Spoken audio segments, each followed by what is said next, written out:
Hello guys. आज के हम इस लेक्चर में फर्स्ट चैप्टर की सेकंड एक्सरसाइज के कुछ क्वेश्चन सॉल्व करेंगे। And the very first question is simplify the following. मतलब इन क्वेश्चंस को हमें सिर्फ सिंप्लीफाई करने की ज़रूरत है। तो आइए देखते हैं हम कैसे सिंप्लीफाई कर सकते हैं। But before simplification of this question we just have a look on the laws of exponents, क्योंकि वो लॉज हमारे यूज़ होंगे इन क्वेश्चंस में। तो चले पहले हम लॉज ऑफ एक्सपोनेंट देखते हैं, फिर हम इन क्वेश्चंस की तरफ आएंगे। जो सबसे पहला लॉ है वो है x raise power 1 is equal to x. क्या मतलब है इसका मतलब है अगर हमारे पास कोई भी बेस है, मतलब इस केस में हमारे पास बेस एक्स है, उसका पावर है 1 को हम एक्सपोनेंट भी कह सकते हैं। तो अगर हमारे पास कोई भी बेस है और उसका एक्सपोनेंट 1 है तो बेस एज इट इज़ आ जाएगी। ये लॉ है फर्स्ट।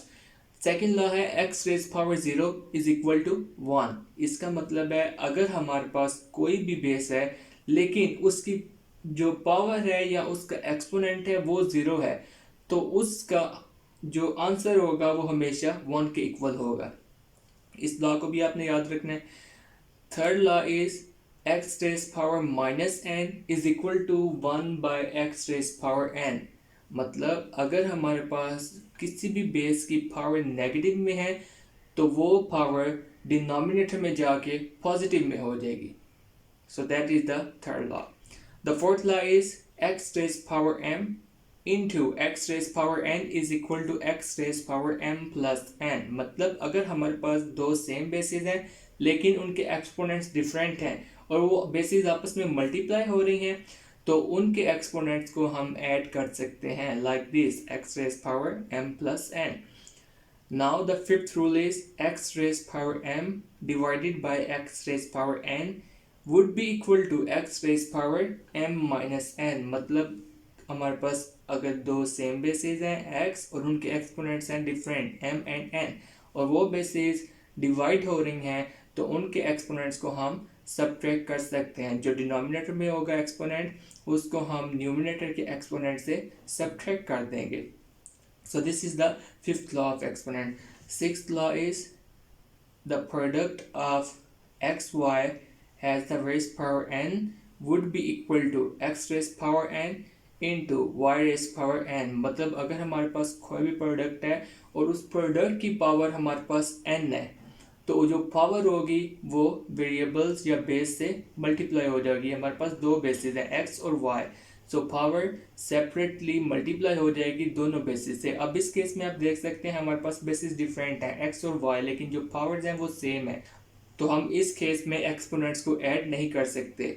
एक्सपोनेंट्स को ऐड करने के लिए इंतहाई ज़रूरी होता है कि सेम बेसिस मल्टीप्लाई हो रही हो विद डिफरेंट एक्सपोनेंट्स, और एक्सपोनेंट्स को सब्ट्रैक्ट करने के लिए ये बात ज़रूरी होती है कि सेम बेसिस हो और वो आपस में डिवाइड हो रही हो with different exponents.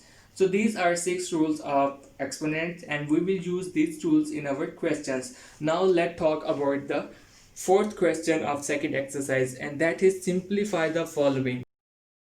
The very first question is I raised power 9। मतलब इस क्वेश्चन में हमारे पास जो बेस है वो I है और उसका जो एक्सपोनेंट है वो 9 है। तो हम लिख सकते हैं I raised power 9 is equal to I raised power 8 plus 1। So this is the very first step।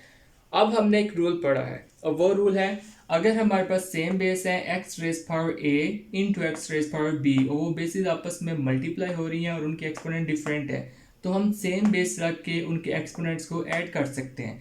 तो इस केस में भी हमारे पास ये हो रहा है, हमारे पास आई रेज पावर 8 प्लस 1 है, तो हम इसको कह सकते हैं आई रेज पावर 8 इंटू आई रेज पावर 1। बिल्कुल हम कह सकते हैं। अब हमारे पास आई रेज पावर 1, ये तो हमारे पास सिंप्लीफाइड फॉर्म है, क्योंकि किसी भी बेस की अगर हमारे पास पावर 1 है तो वो बेस एज इट इज आ जाएगी। तो इसका मतलब है हम कह सकते हैं कि i raise power 1 would be equal to i. अब लेकिन जो हमने सिंप्लीफाई करना है फर्दर जिस पोर्शन को, वो है आई रेज पावर 8। तो हम कह सकते हैं कि i raise power 8 is equal to i square into 4। मतलब यहाँ पे जो पावर्स हैं वो मल्टीप्लाई हो रही हैं, तो ये मल्टीप्लाई होके 8 हो जाएंगी। तो हम कह सकते हैं this expression is equal to I raised power 8। yes we can say। अब आपको एक चीज नजर आ रही होगी इस स्टेप में और वो है I squared। and we know what is the value of I squared। as we know the value of I, the value of unit imaginary number is equal to root minus one. तो अगर हम इसका square लें इस i का तो हमारे पास आई square की वैल्यू आ जाएगी and that would be equal to i square is equal to minus one. So just put the value of i square here. So we have minus one raise power 4 into आई।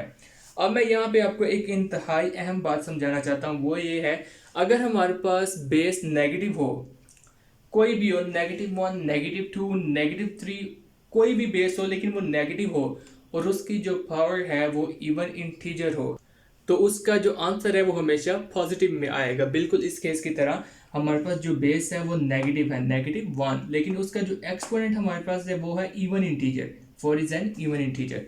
तो इस जो base होगा तो इस expression का हमारे पास जो answer आएगा वो पॉजिटिव आएगा, as the base is 1 and we now if we multiply 1 with 1 by 100 times we will always get 1।